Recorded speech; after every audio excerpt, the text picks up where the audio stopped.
Peace be with you. That's a common expression that was used in Jesus' day. Matter of fact, in our lectionary passage this week in the Gospel of John, in chapter 20, where we are, it's after the resurrection, and Jesus is making appearances to his disciples.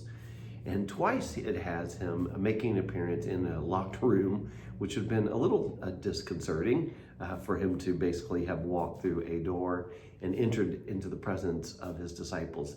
And twice he gives them this greeting: peace be with you.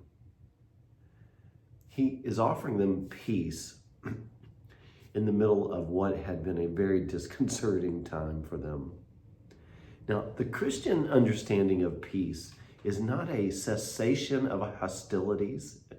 It's not the absence of conflict. It's not based on our circumstances. Peace in a Christian understanding has to do with does God have the power to care for me in the middle of whatever I'm going through?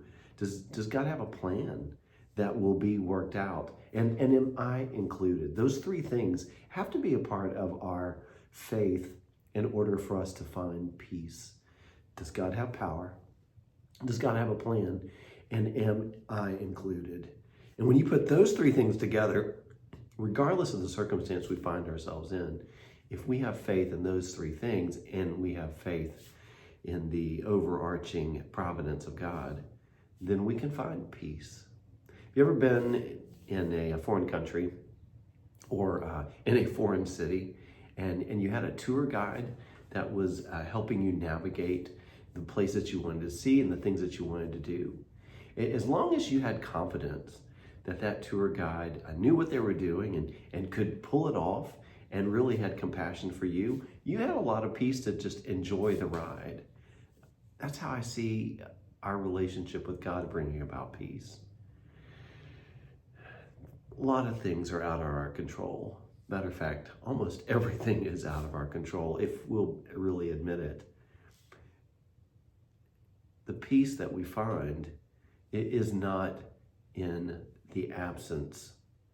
It's not in the cessation of conflict or difficult times. The peace that we find and that is offered is the manifestation of God's presence in our life through faith in Jesus and His Holy Spirit residing with us to give us a confidence and an assurance that whatever we're dealing with in the moment, that God is dealing with it for us and with us, that He is powerful enough to handle whatever circumstance we face, that He has a plan that will be perfect in terms of timing and how it impacts everyone, and that He has compassion, that I am included in all of that. Those three things in place, peace is not only with us, but it is the great hope of our existence.